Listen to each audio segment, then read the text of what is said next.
नमो विष्णुपदाय कृष्णपृष्ठाय भूतले श्रीमते भक्तिवेदांत स्वामिनिति नामिने नमस्ते सारस्वते देवे गौरवाणी प्रचारिणे निर्विशेष शून्यवाद पाश्चात देशधारिणे ओम अज्ञानतिमिरान्धस्य ज्ञानाञ्जनशलाकया चक्षुरुन्मिलितं येन तस्मै श्रीगुरुवे नमः श्रीचैतन्यमहापुरुषं स्थापितं भूतले स्वयं रूप मह्यं ददाति स्वपदान्तिकम् हे कृष्णा करुणा सिन्धो दीनबन्धो जगत्पते गोपेश गोपिकान्त राधाकान्त नमोऽस्तुते सप्तकाञ्चन गौराङ्गी राधे वृन्दावनेश्वरी वृषभानुसुते देवी प्रणमामि हरिप्रिये वाञ्छाकल्पतरुभ्यश्च कृपा सिन्धुभ्य एव च पतितानां पावनेभ्यो वैष्णवेभ्यो नमो नमः नमो जय नमः। श्री कृष्ण जय श्री चैतन्य प्रभु कृष्ण नित्यानंदा श्री अद्वैत गदाधर शिवासादि गौर भक्त वृंदा हरे कृष्णा कृष्णा कृष्णा हरे हरे हरे राम राम राम हरे हरे ओम नमो भगवते वासुदेवाय ओम नमो भगवते वासुदेवाय ओम नमो भगवते वासुदेवाय नारायणं नमस्कृत्यं नरं चैव नरोत्तमं देवीं सरस्वतीं व्यासं ततो जयम् उदीरयेत् नष्टप्रायेषु भद्रेषु नित्यं भागवत सेवया भगवती उत्तमश्लोकी भक्तिर्भवति नैष्टिकी मुखं करोति वाचा गायते गिरिं कृपातम् अहं वन्दे श्रीगुरुदीनतारणं हरे कृष्ण कृष्ण कृष्ण हरे हरे हरे राम राम राम हरे हरे हरे कृष्णा माता जी। हरे कृष्णा माता जी। हरे कृष्णा। तो कल हमने देखा था कि सती ने बहुत अभी पहले तो बहुत एंग्शियस होके अपने पिताजी को समझाने की कोशिश की कि पिताजी आप ऐसे क्यों कर रहे हो, आप दूसरों को क्रिटिसाइज नहीं करना, आप ऐसे क्रिटिसाइज करोगे तो आपका अच्छा नहीं होगा, ऐसे करके बताया। उसके बाद सती शांत हो गई। जब सती को पता चल गया कि ये सब कुछ काम ही नहीं कर रहा है, उनके पापा पे एक्सप्लेन करके भी नहीं चल रहा है, तो सती एकदम काम हो गई, शांत हो गई। और उन्होंने कहा कि माना कि मेरे हस्बैंड पुअर है, माना कि उनके पास आप बहुत रिच हो और मेरे हस्बैंड के पास इतना पैसा नहीं है, लेकिन जो भी बॉडीली प्लेटफॉर्म पे लोग हैं, जो भी अपने शरीर के बारे में सोचते हैं, वो कभी ये नहीं जान पाएंगे कि हमारे पास कितनी ज्यादा संपत्ति है। मेरे पति को बस सोचना है माइंड में कि उसको ये सारी संपत्ति चाहिए और उसको झट से मिल सकती है मेरे पति को, लेकिन द ट्रुथ इज कि हम मांगते नहीं है। तो ऐसे करके सती माता ने क्लियर कर दिया पापा को कि हम वॉलेंटरीली तपस्या कर रहे हैं, ऐसा नहीं है कि हम सारी ये चीजें प्राप्ति नहीं कर सकते। तो आप कई सारे भक्तों को देखोगे, भक्त बहुत ज्यादा पढ़े लिखे होते हैं, बहुत बड़े बड़े कॉलेज से पास आउट होते हैं, लेकिन फिर भी वो अपनी मर्जी से वॉलेंटरीली तपस्वी जीवन स्वीकार करते हैं। देखा है ना बड़े बड़े ब्रह्मचारियों को, अच्छे अच्छे कॉलेज से पास आउट होते या नहीं होते, और फिर भी अपनी मर्जी से वो लोग तपस्वी जीवन स्वीकार करते हैं ना। तो हाँ वह माता जी। सती माता बताना चाहती थी कि मेरे पति के पास भी ये सारी क्वालिटीज है, वो चाहे तो एक सेकंड में महल खड़ा कर सकते हैं, सब कुछ कर सकते हैं, वो बस करना नहीं चाहते, ऐसे करके उन्होंने बताया।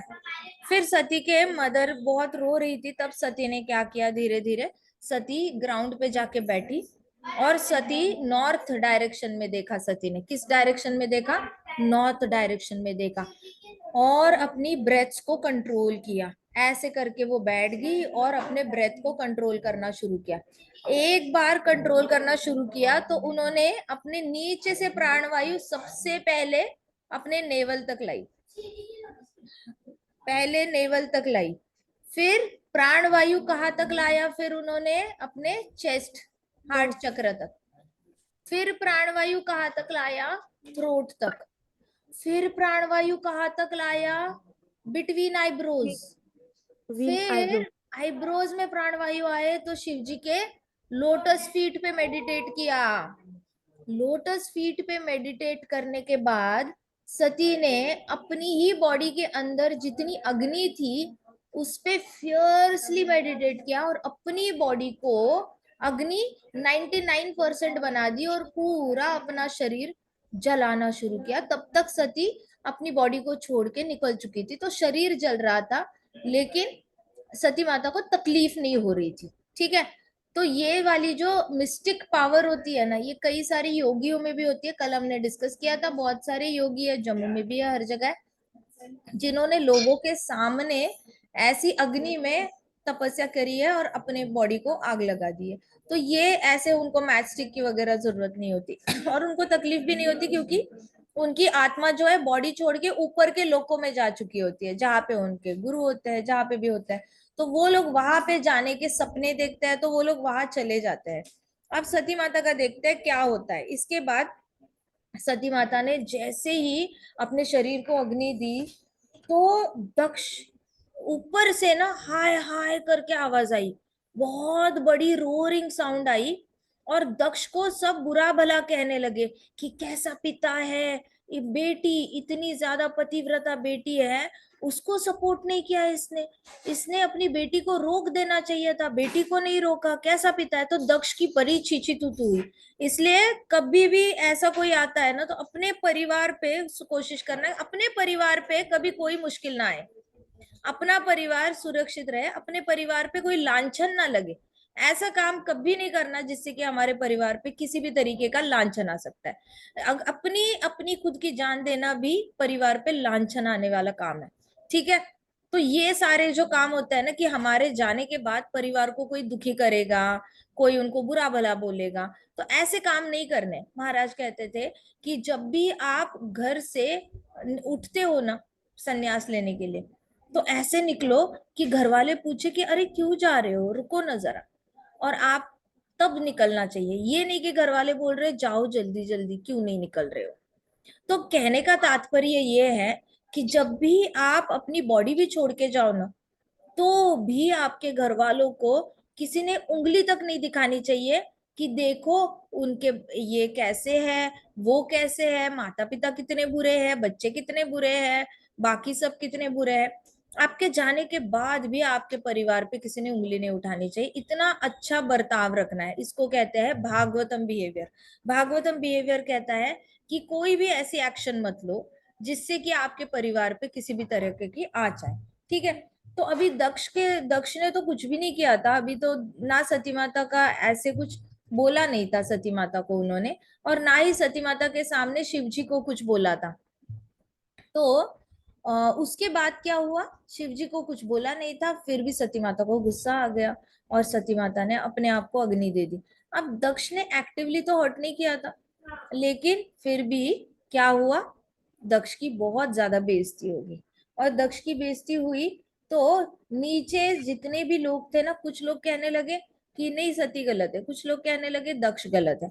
तो अभी वापस जैसे शिवजी और दक्ष का जो एपिसोड हुआ था ना, आधे लोग दक्ष के साइड थे, आधे लोग शिवजी के साइड पे थे, वैसे ही नीचे कुछ ऐसी हालत हो गई कि कई सारे लोग सती को गलत मानने लगे कि अरे हमने तो देखा भी नहीं, हुआ क्या बाप बेटी में, हमने तो झगड़ा होते हुए देखा ही नहीं, किसी ने देखा ही नहीं था कि दक्ष सती को देख रहा है और रिस्पॉन्ड नहीं कर रहा। किसी किसी को तो पता भी नहीं था कि ये आंखों ही आंखों में झगड़ा हुआ है। देखा, आंखों ही आंखों में झगड़ा हुआ ना। दक्ष गुस्से से देखा जा रहा था, रिस्पेक्ट नहीं दी सती को, गले नहीं लगाया, वेलकम नहीं किया, और सती माता भी बड़े गुस्से से दक्ष को देखे जा रही थी। आंखों ही आंखों में झगड़े हुए। देखा, ट्रिगर कहा था, आंखों ही आंखों में था ना, सिर्फ आंखों में, मुंह से तो कुछ बोला भी नहीं, फिर भी इतना बड़ा इशू हो गया। तो ऐसे होता है जब आपके मन में बहुत ज्यादा क्रोध भरा होता है ना, तो आप किसी ना किसी तरीके से वो निकाल ही देते हो। आप ये नहीं देखते सामने पिताजी खड़े हैं, बड़े लोग खड़े हैं, बड़े बुजुर्ग खड़े हैं, वो क्रोध अंदर होता है ना, तो वो निकालना ही निकालना होता है, वो जो अग्नि की तरह होता है, वो निकलना ही चाहिए, ऐसे होता है। ठीक है, तो प्रजापति दक्ष को देखकर फिर कई सारे लोग प्रजापति दक्ष का अपमान करने लगे, कुछ लोग कहने लगे कि नहीं नहीं सती भी उतनी गलत है। लेकिन hard hearted Daksha still would gain ill fame because of his offences towards his daughter. तो उसके हाथों से जो सती माता के प्रति ऑफेंस हुआ था, उसकी वजह से दक्ष का हमेशा के लिए नाम खराब हो गया, क्योंकि सती माता का कैरेक्टर बहुत हाई लेवल का था। सती माता ने जैसी ही फोरहेड में आईब्रोज के बीच में शिवजी पे मेडिटेट किया था ना, शिवजी के लोटस फीट पे, तभी सती माता सारे पापों से मुक्त हो गई थी, सारे ही पापों से। तो सोचो, दक्ष को एक ऐसी बेटी मिली थी जो शरीर छोड़ने की सिद्धि जानती है। She is a very high level person, high level mystic yogi है, हाई लेवल की स्पिरिचुअलिस्ट है वो। ऐसी बेटी प्राप्त होना जो मेडिटेशन में इतनी परफेक्ट हो, जो जानती है कि आईब्रोज के बीच में किस पे मेडिटेट करना चाहिए, ऐसी बेटी प्राप्त होने के लिए भी बहुत पुण्य चाहिए, लेकिन दक्ष को मिली थी।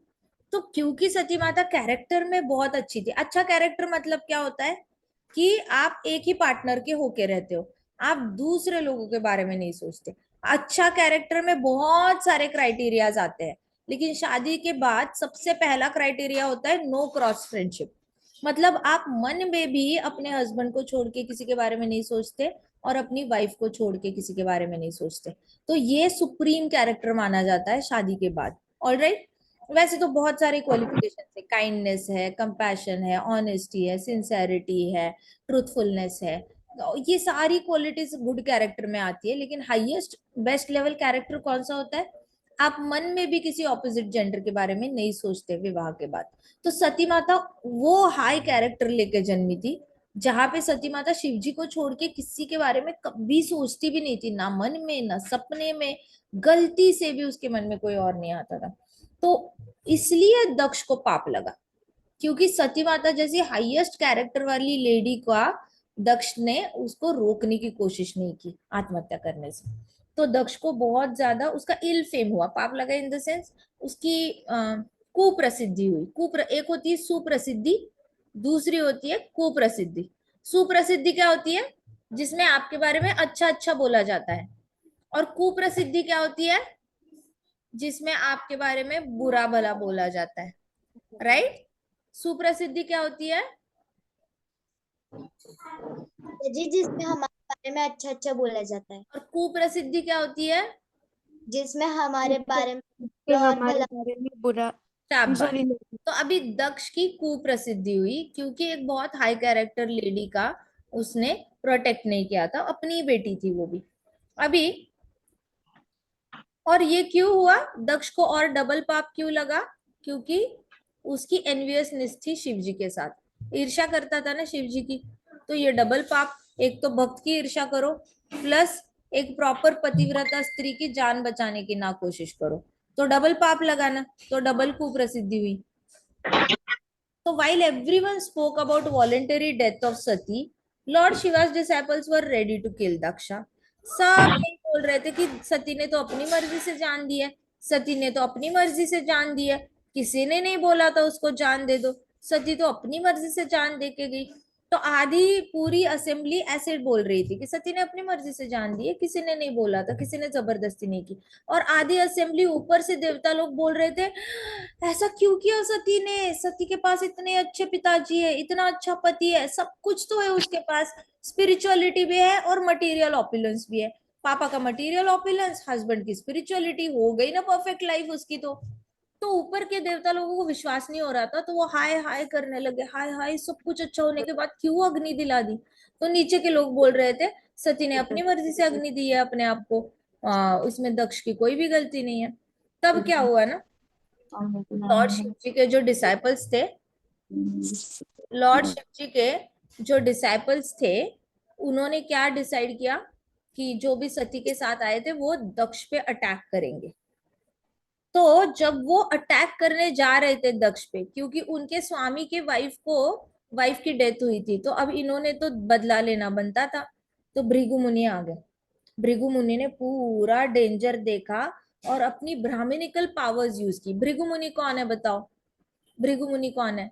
जिन्होंने विष्णु के यहाँ टेस्ट पर अपनी लात मारी। हाँ जी। तो भृगु मुनि, हाँ जी, तो जो 7 ऋषि जन्मे थे ना इनके फोरहेड से, ब्रह्मा जी के फोरहेड से, उसमें भृगु मुनि भी एक आता है। और भृगु मुनि अलग अलग भागवतम में 3-4 बार उनका उल्लेख होता है। एक तो उनको इसको श्राप देते हुए, नंदी को श्राप देते वक्त, तब उनका उल्लेख होता है। एक बार भृगु मुनि ने विष्णु के छाती पे जाकर लात मारी थी। तो वो वाला एक वहां पे उल्लेख होता है भृगु मुनि का। तब जाके लक्ष्मी माता ने सारे ब्राह्मणों को श्राप दिया था कि ब्राह्मण हमेशा दरिद्र रहेंगे, मैं कभी इनके घर नहीं जाऊंगी, इन्होंने मेरे पति के छाती पे लात मारी इनको। तो लक्ष्मी गुस्सा हो गई थी। तो तब उन्होंने ये प्रण लिया था कि मैं ब्राह्मणों के घर पे नहीं जाऊंगी। तो भृगु मुनि बार बार भागवतम में आते, इसी का प्रूफ है कि हाउ कृष्णा, हाउ भृगु मुनि is a devotee and how Krishna is using him to teach us certain lessons। तो यहाँ पे भृगु मुनि के पास बहुत सारे ब्राह्मणिकल पावर्स थे। तो वो आए और क्विकली उन्होंने क्या किया, offered oblations to southern side of sacrificial fire, uttered hymns from Yajurveda। From the fire emerged many thousands of powerful demigods named Ribhus, who were empowered by moon god। They attacked Lord Shiva's followers with half-burnt fuel from यज्ञ, which made them flee from the arena। तो भृगु मुनि ने क्या किया, यज्ञ होता है ना, यज्ञ एक साइड नॉर्थ डायरेक्शन होती है, एक साइड साउथ होती है, एक साइड ईस्ट होती है, एक साइड वेस्ट होती है, राइट। तो जिस साइड साउथ डायरेक्शन थी ना यज्ञ की, साउथ डायरेक्शन के यहाँ पे नॉर्मली क्या होता है, हम ईस्ट डायरेक्शन को देखकर यज्ञ में आहुति देते या नहीं देते, पूर्व दिशा को देखकर आहुति देते हैं ना। लेकिन अभी भृगु मुनि किस डायरेक्शन में गए, साउथ, साउथ की डायरेक्शन में गए और आहुति देने लग गए। क्यों, साउथ की दिशा में जब आप खड़े रहते हो ना, तब आपको सारी बहुत ज्यादा स्ट्रेंथ वाली पावर्स आपको मैनिफेस्ट करने को चांस मिलता है। वहां साउथ की डायरेक्शन में जब आप वहां पे खड़े होके सारे मंत्र पठन करते हो, तो आपके पास ऐसी चीजें यज्ञ से बाहर आती है जो किसी बड़ी चीज का खात्मा करने के लायक होती है। तो सिमिलरली ये यज्ञ भी एक हुआ था जहाँ पे वृत्रासुर को ये किया था, मैनिफेस्ट ये किया था, प्रकट किया था ऋषि ने। तो वैसे ही ये वाला भी भृगु मुनि ने साउथ डायरेक्शन में गए और उन्होंने यज्ञ में आहुति देना शुरू की, यजुर्वेद के मंत्र पठन किए। यजुर्वेद के जब मंत्र पठन किए तो अग्नि से एक एक एक एक पावरफुल देवता निकलने लगे। अब देवता कई तरीके के होते हैं, कुछ दिखने में बड़े सुंदर होते हैं, कुछ बड़े रिच होते हैं, कुछ बहुत हम्बल होते हैं, तो कुछ बहुत प्राइड होते हैं। लेकिन कुछ देवताओं के पास ना मल्ल युद्ध टाइप रेस्टलर्स जितनी शक्ति होती है। तो ये सारे उस अग्नि से सारे ऐसे देवता प्रकट हुए जो शक्ति में एक्सेप्शनली मोटे मोटे और बड़े बड़े दिखने वाले थे। इनको कहा जाता है रिबूज। तो ये रिबूज जो थे ना, ये दिखने में ही असुरों जितने शक्तिशाली थे, बट दिखने में ऐसे दिखते थे शक्तिशाली असुरों जितने, पर दिखने में सुंदर थे। असुर राक्षस जो होते हैं वो दिखने में इतने सुंदर नहीं होते, लेकिन ये जो देवता निकले थे दिखने में सुंदर, लेकिन शक्ति असुरों जितनी। तो इनको कहा जाता है रिभुज। तो उस यज्ञ से सारे ऐसे रिभु जन्मे, और रिभु जन्मने के बाद प्रकट हुए, इन द सेंस वो प्रकट हुए और उन्होंने यज्ञ की आधी आधी जली हुई लकड़ियां जो समिधियां होती है ना, वो उठाई, और उससे ऐसे ऐसे करके सारे शिव जी के जितने भी फॉलोअर्स थे ना, भूत पिशाच थे, अब उनके पास तो बॉडी होती नहीं है। तो बॉडी नहीं थी उनके पास, क्या था, बस ईथर और फायर था, ईथर और एयर था, राइट। तो ईथर और एयर में आप अग्नि ऐसे ऐसे करोगे तो वो लोग भी पकड़ नहीं पाते, वो लोग अटैक नहीं कर पाते।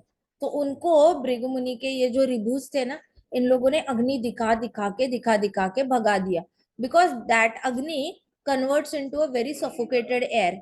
सफोकेटिव एयर में भूत पिशाच रह नहीं पाते। इसलिए आप देखोगे, कई बार आपने देखा होगा बहुत सारी जगह पर, मतलब इंडिया में भी कई सारी जगह पर ऐसा होता है, किसी को अगर डाउट हो जाए ना किसी के अंदर भूत चला गया है, तो ये लोग क्या करते हैं, उसको रूम में लॉक करेंगे और ढेर सारा धुआं धुआं धुआं धुआं कर देंगे। तो उनका लॉजिक इसके पीछे ये होता है, ढेर सारा धुआं करने के बाद वो भूत यहाँ पे सफोकेट हो जाएगा, बिकॉज भूत is full of air and ether. तो एयर में, उसकी एयर में हमारा धुआं मिक्स हो जाएगा, वो हैंडल नहीं कर पाएगा, तो वो घर छोड़ के भाग जाएगा। तो पुराने जमाने में जब भी लोगों को ऐसे डाउट होता था ना, घर में एक के बाद एक मृत्यु हो रही है, घर में एक के बाद एक किसी का एक्सीडेंट हो रहा है, एक के बाद एक चोरियां हो रही है, एक के बाद एक कोई बीमार पड़ रहा है बार बार, तो एक ऐसा कोई एक टिपिकल पैटर्न देखा जाता था ना किसी फैमिली में। तो गांव वाले कहते थे कि देखो आपके घर में ना जो कड़वे नींबू के पत्ते होते हैं ना, कड़वे नींबू के पत्ते, जो नॉर्मल नींबू है वो नहीं, कड़वा नींबू होता है, उसके पत्ते है ना, उसको जला दो हर रोज शाम को, उससे भूत पिशाच जो होगा घर में से वो चला जाएगा। तो तब से इंडिया में ये रीति चली आ रही है, बहुत पुराने जमाने से, जब ये वेद शास्त्र लिखे गए थे तब से ये चला आ रहा है कि घर में कड़वे नींबू के पत्ते जलाए जाते हैं। अगर घर में कोई भूत पिशाच होगा तो वो भाग जाता है।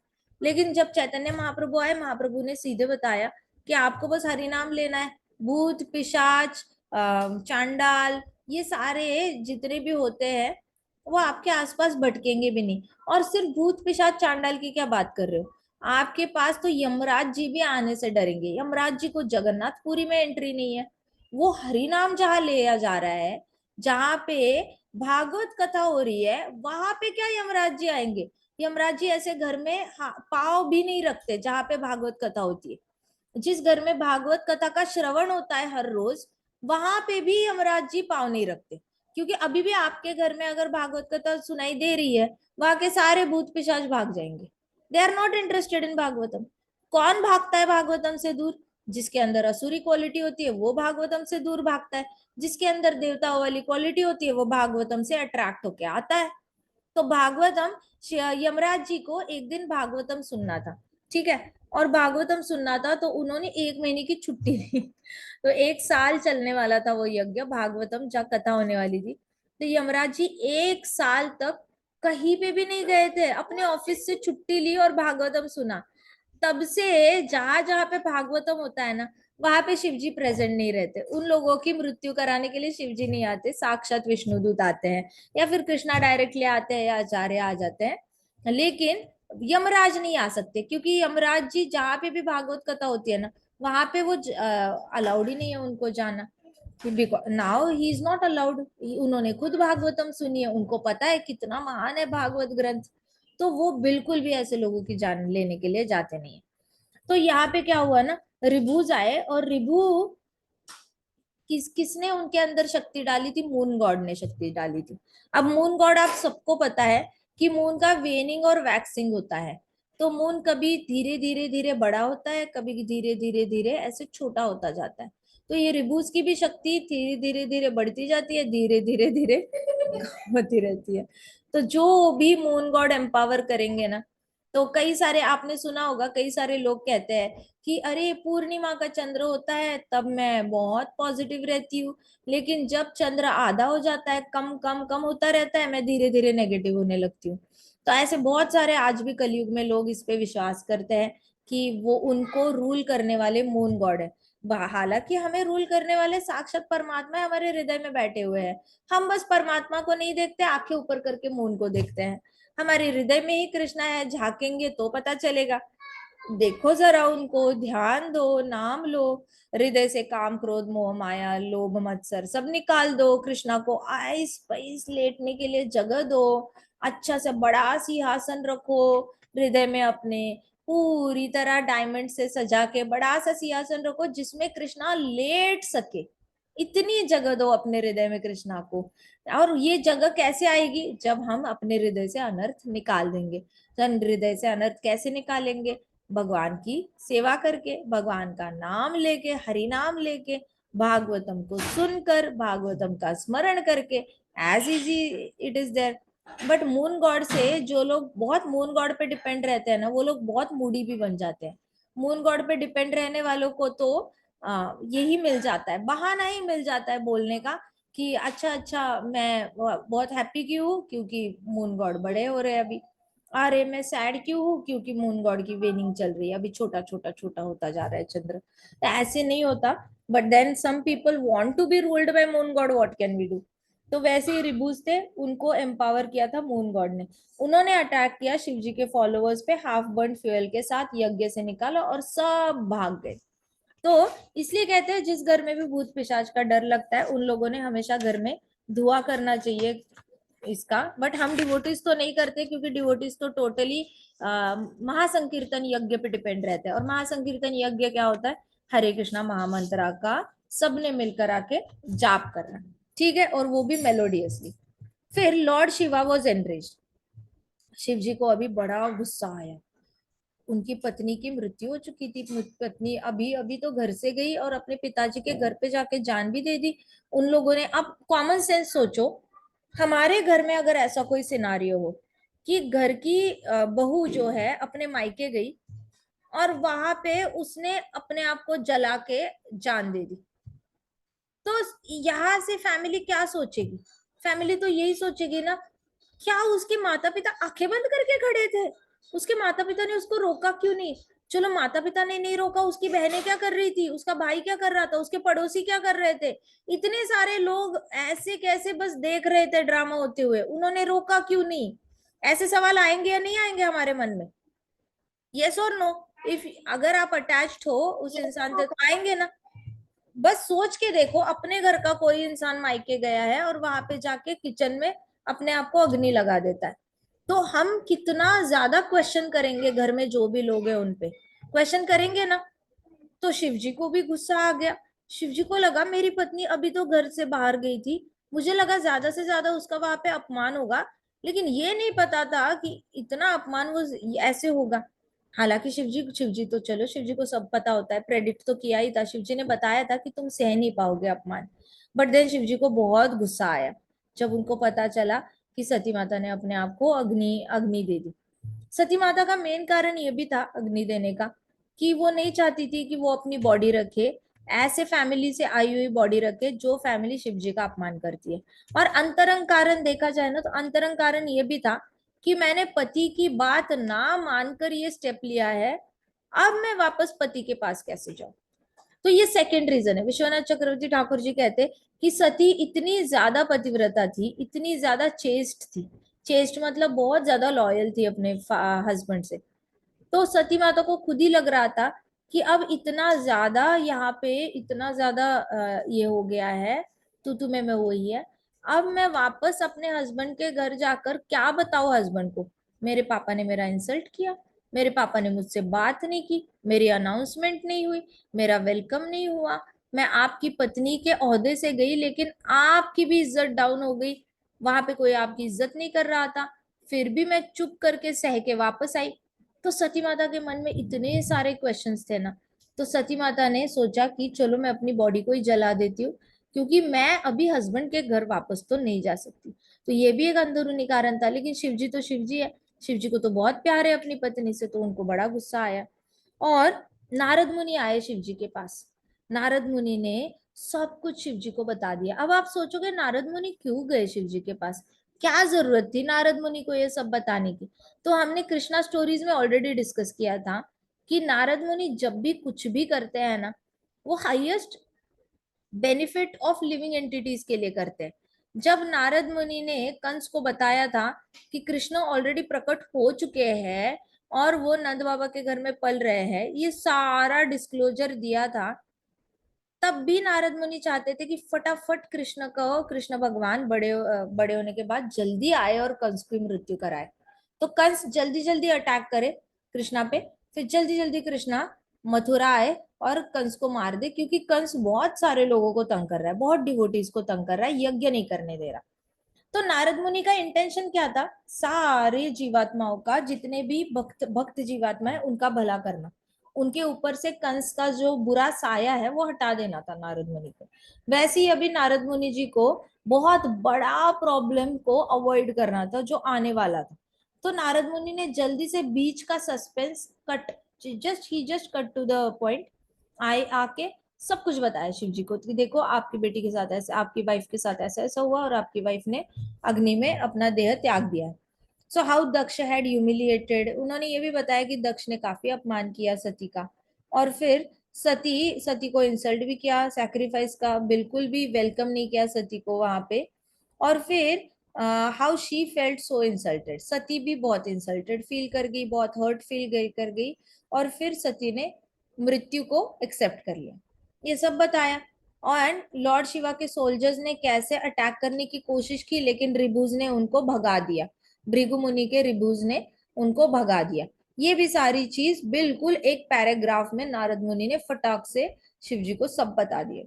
तो lord Shiva breathe heavily biting his lips with his teeth, मतलब लॉर्ड शिव जी ने क्या किया, अपने लिप्स अपने टीथ से बाइट करने लगे, उनको इतना ज्यादा गुस्सा आ गया था, जोर जोर से नाक से सांस लेने लगे थे और अपने लिप्स बाइट करने लगे थे शिव जी। He widened his eyes in reckless rage. ऐसी आंखें बहुत बड़ी की, गुस्से में बड़ी की उन्होंने.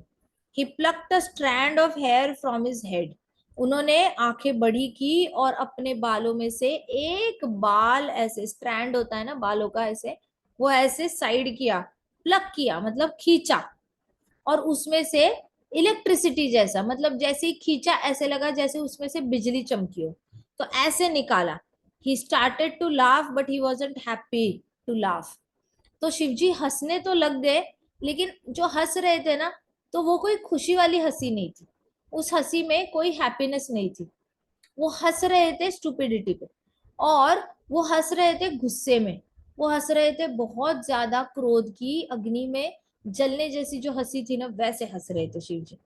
तो it was a crazy uncontrollable laugh that would have made you शडर if you had heard it. तो मैत्रेय मुनि ने विदुर को बोला, इतनी जोर जोर से शिवजी हंसने लग गए, गुस्से में थे लेकिन जोर जोर से हंसने लग गए. एक बाल खींचा तो उसमें से बिजली चमकी. मतलब सोचो कितने ज्यादा गर्म हो चुके थे शिवजी, सर से ही इतने ज्यादा गर्म हो चुके थे, इतना गुस्सा चढ़ रखा था कि बालों में से बिजली चमक रही है. तो जोर जोर से, इतने जोर से हंसे कि मैत्रेय मुनि ने विदुर को बोला कि अगर तुम सुनते ना ये आवाज, तो तुम कभी ये आवाज सुन ही नहीं पाते, इतनी डरावनी हंसी लग रही थी शिव जी. He jumped up and dashed the glowing strand of hair to the ground. The hair transformed into a fearful black demon. फिर शिवजी ने क्या किया, जंप किया और वो जो बाल था, स्ट्रैंड था हेयर का, वो करके जोर से जमीन पे धपाक करके हाथ ऐसे जोर से पटकाया. जैसी जमीन पे जोर से हाथ पटका शिवजी ने, उसमें से एक राक्षस प्रकट हुआ, एक डीमन. और वो इतना बड़ा होता गया, बड़ा होता गया, बड़ा होता गया, वो स्काई को टच कर रहा था. अभी अगर आप स्काई को देखोगे ना, तो आपको पता चलेगा कितना टॉल डीमन खड़ा हुआ था सामने, बिल्कुल स्काई को उसका सर टच हो रहा था. इमेजिन, इतना ज्यादा बड़ा. You may think that being a black demon, he had a dark, shadowy figure, but no, he was bright, bright as three suns combined. तो शिवजी के ने एक, शिवजी के बालों से ऐसे जोर से जमीन पे पटका कर, जैसे नारियल फोड़ते हैं ना, वैसे वो बाल जोर से पटका था जमीन पर. उसमें से जो डीमन निकला ना, काला तो था, डार्क तो था बहुत ज्यादा, लेकिन वो ऐसा शैडो ही नहीं लग रहा था. उसके अंदर से रोशनी निकल रही थी, मानो तीन तीन सूरज की रोशनी है. इतना ज्यादा ग्लो कर रहा था वो डीमन. हमें ऐसे लगता है कि अगली होगा, लेकिन वो अगली भी नहीं था. उसके अंदर से लाइट निकल रही थी, ऐसे शैडो ही नहीं लग रहा था. तो तीन सूरज की लाइट उसमें से निकल रही थी. Even if his hair was burning like fire, तो वो डीमन के बाल जल रहे थे, लिटरली उसके सर पे आग लग चुकी थी, उसके बाल जो है ना, वो ऐसे जल रहे थे. ठीक है. So his dagger like teeth and thousand arms were terrifying. उसके दांत जो थे ना, ऐसे डैगर जैसे सारे बाहर बाहर आए थे, बहुत बड़े बड़े दांत थे, सारे बाहर आए हुए थे. और उसके कई सारे थाउजेंड्स, मतलब 1,000 से भी ऊपर उसके आर्म्स थे, हाथ थे. उसको कितने हाथ थे, मोर देन 1,000 हैंड्स थे उसको. तो वो हैंड्स बहुत टेरिफाइंग लग रहे थे. वो दिखते वक्त ही थोड़ा डरावना लग रहा था. बड़े बड़े दांत, आग लगे हुए बाल, फिर हजारों हाथ, प्लस अंदर से रोशनी रोशनी निकल रही है. तो दिखते वक्त बहुत डरावना लग रहा था. और उसके गले में एक माला थी, और वो माला किसकी थी, हेड्स, सर, कटे हुए सर की माला थी. कटे हुए, काफी सारे लोगों को मार के कटे हुए सर होते हैं ना, वो कटे हुए सर की माला उसने पहनी हुई थी गले में. और हाथ में वेपन्स थे, जैसे कुल्हाड़ी होती है, तलवार होती है, बड़े बड़े भाले होते हैं, त्रिशूल होता है, गदा होती है. तो बहुत ज्यादा डेंजरस ऐसा एक वेपन होता है, जिसके आगे ना ऐसे राउंड शेप होता है, और उसमें बहुत ज्यादा काटे काटे काटे, नोकीले कांटे टाइप होता है. तो वो भी वेपन उसके पास था. तो वो बहुत डरावना लग रहा था. My lord, he besieged, what do you want me to do. तो वो जो डीमन आया था ना बाहर, उसने शिवजी को पूछा कि माई लॉर्ड, हे भगवान, आप क्या चाहते हो, मैं क्या करूं. वो तो जैसे रेडी था ऑर्डर के लिए. वो 1 मिनट में खत्म कर देता दक्ष को। तो शिव जी को उसने पूछा, आप आज्ञा दो, मैं क्या करूं, मैं अभी करता हूँ। So because you have come from my body, lord Shiva said, you are the commander in chief of my associates, go kill Daksha and his soldiers at the sacrifice. Shiv ji ने इमीडिएटली कमांड करी। शिव जी ने बोला, क्योंकि मेरे बाल से आप निकले हो तो you are a part of my body only, तो आप मेरी बॉडी से ही निकले हो, बाल से निकले हो मतलब मेरी बॉडी से निकले हो। तो क्योंकि तुम मेरी बॉडी से निकले हो, तुम कमांडर इन चीफ हो, तुम मेरी आर्मी को लीड करोगे।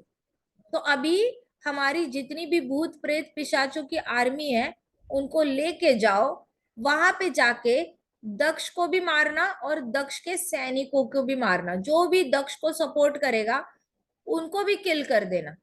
ऐसे करके शिवजी ने उस डीमन को ऑर्डर किया। ठीक है, so the demon Virbhadra board is head in obedience, उसका नाम क्या है, वीरभद्र। वीरभद्र मतलब जो वीर होता है, और भद्र मतलब जो अच्छी न्यूज लाता है। तो भद्र वीरभद्र जो था ना, उसने as it is obedience obedience दिखाया शिव जी को, और उसने सर ऐसे झुकाया और बोला कि as you wish my lord, जैसी आपकी इच्छा माय लॉर्ड, आप जो बोलोगे वही होगा। So as the personified anger of lord Shiva, तो वीरभद्र कौन था, शिव जी का गुस्सा दिखता कैसे है ना, उसका रूप लिया था, गुस्से गुस्से का रूप ही वीरभद्र था। ये डीमन जो था ना बड़ा सा, जो स्काई तक टच करता है, बड़े बड़े दांत लेकर आता है, हजारों हाथ लेकर आता है, अपने सर पे आग उठाता है, उसके बाल जल रहे होते हैं अग्नि से, और गले में कटे हुए सरों की माला। तो शिवजी का गुस्से को अगर आपको एक पिक्चर देना हो, कोई ड्रॉ करना हो शिवजी का गुस्सा, तो वो वीरभद्र है। गुस्सा दिखता है ऐसे। आपको अगर अपना भी गुस्सा कभी देखना है ना, आपको कभी कभी गुस्सा आता होगा। अब मेरा गुस्सा दिखता कैसे है, तो वो गुस्से का एक पिक्चर ड्रॉ करना पेपर पे, और उस पिक्चर में जो भी आप जैसे भी ड्रॉ करते हो वैसे आपको पता चलेगा कि हाँ ये मेरा गुस्सा है, ये मेरा एंगर पर्सोनिफिकेशन है। तो ये एक, हाँ ये मेरा वीरभद्र है। तो आप अपना अपना वीरभद्र पेपर पे ड्रॉ पक्का करना, उसको अपने डीमन, ये आपका एंगर पर्सोनिफिकेशन है, ये आपका एंगर वाला डीमन है। आपके पास ये फोटो हमेशा रहनी चाहिए, ताकि आपको याद रहे कि जब भी ये जागृत हो जाएगा ना, मैंने इसको शटअप कॉल देनी है, चुप, ये बोलेगा give me command my Lord, मैं आपके लिए क्या कर सकता हूं, लेकिन आपका, आपने क्या बोलना है आपके एंगर पर्सोनिफाइड को, वीरभद्र को, कि चुप, शांत रहे, बस शांत रहे, कुछ मत कर, तू वहीं पे रहे, तू पेपर पे रहे, तू पेपर पे रहना, बाहर मत आना। ऐसे करके अपने गुस्से से बात करना सीखो। जब आप अपने गुस्से से बात करना सीखोगे ना, तब उसको टेम कर पाओगे, तब आप उसको कंट्रोल कर पाओगे। एक मैड एलिफेंट को कंट्रोल करना जितना मुश्किल है ना, उतना ही मुश्किल अपने गुस्से को कंट्रोल करना होता है। लेकिन जब गुस्से को एक रूप आ जाता है, और उस रूप को जब आप देखते हो और उसको कमांड करते हो ना कि अभी कुछ काम नहीं है, जब जरूरत पड़ेगी तुम्हें पक्का बता दूंगा, जब आप ऐसे बोलते हो ना, तो आपका वो वीरभद्र है ना, वो चुप करके बैठ जाता है। अभी शिवजी का जो वीरभद्र था वो इतना बड़ा था, उसने जैसे ही बोला what is your command my Lord, तो शिवजी ने कमांड कर दी, जाओ दक्ष के पास और मार डालो। तो वीरभद्र, ये जो गुस्से पर्सोनिफिकेशन होता है ना, वो हमेशा आपकी बात मानेगा, देखना।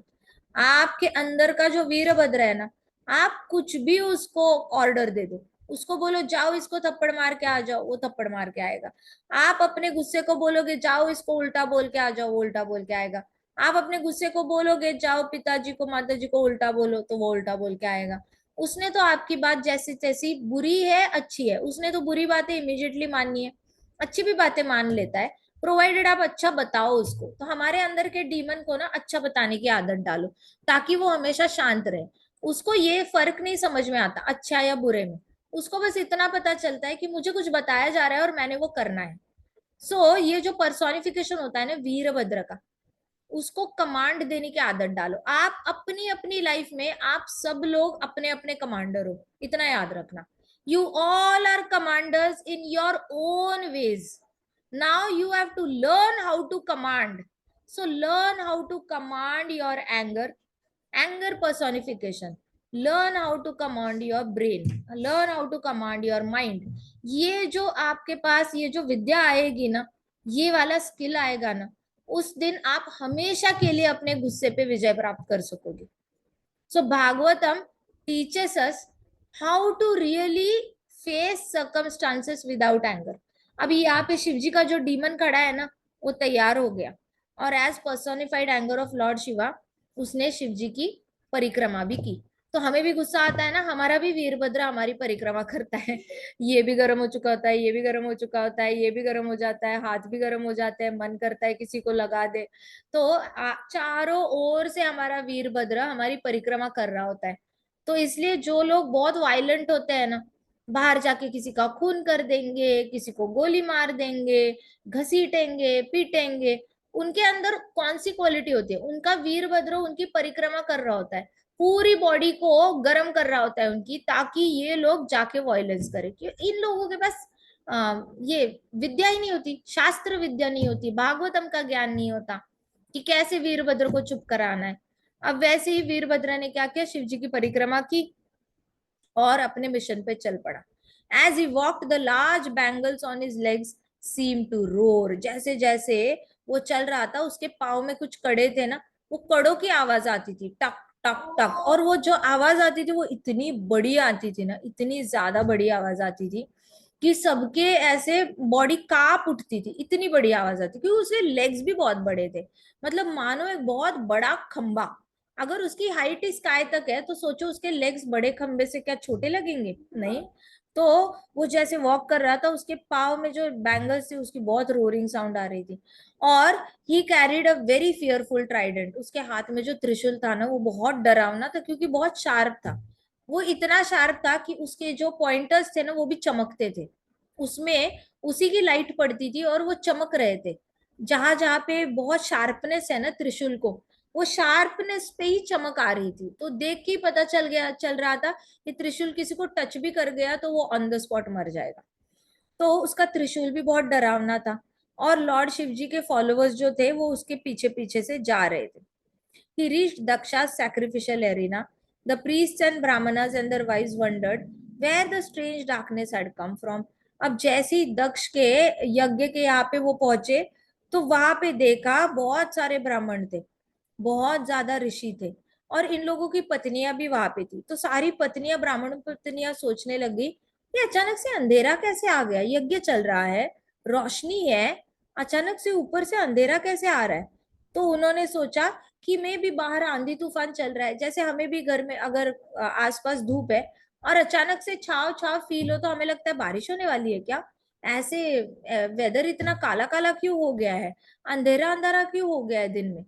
तो उनको लगा आंधी तूफान आने वाला होगा, बारिश होने वाली होगी, इसलिए सनलाइट चली गई। उनको पता ही नहीं था कि उनके ऊपर जो छाया थी वो वीरभद्र की थी। जो सन की जो रोशनी थी वो पूरी ब्लॉक कर रखी थी वीरभद्र ने। तो वीरभद्र की बॉडी की पूरी छाया जो थी वो पूरे सिटी पे गिर रही थी। और सिटी में से ये एक यज्ञ का एरिना था जिसमें पड़ी थी। तो उनको लगा कि ये स्टॉर्म आने वाला है। वेट, कॉल्ड आउट द ब्राह्मण, observing the oncoming storm. If there is dust storm, there would be wind, but there is no wind. तो ब्राह्मण बोले, अरे रुको, अगर सच में ये स्टॉर्म होता, सच में आंधी तूफान होता, तो अभी हमें दिख जाता कि मिट्टी उड़ रही है, बहुत ज्यादा मिट्टी इधर उधर हो जाती। लेकिन ये आंधी तूफान नहीं है, क्योंकि आंधी तूफान में यज्ञ में अभी तक मिट्टी आ जानी थी, बाहर हमें मिट्टी उड़ते हुए दिखनी थी।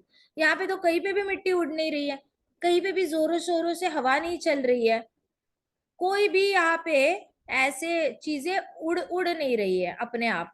काउस भी बहुत अच्छे से वॉक कर रही है, काव नहीं उड़ रही है, काव के बच्चे नहीं उड़ रहे। And it can not be plundered because no one would dare to invade the land of king Bari. तो कहते कि कोई चोर या डाकू भी नहीं हो सकता, क्योंकि किसी के पास इतनी हिम्मत नहीं है कि वो यज्ञ में आके चोरी करे।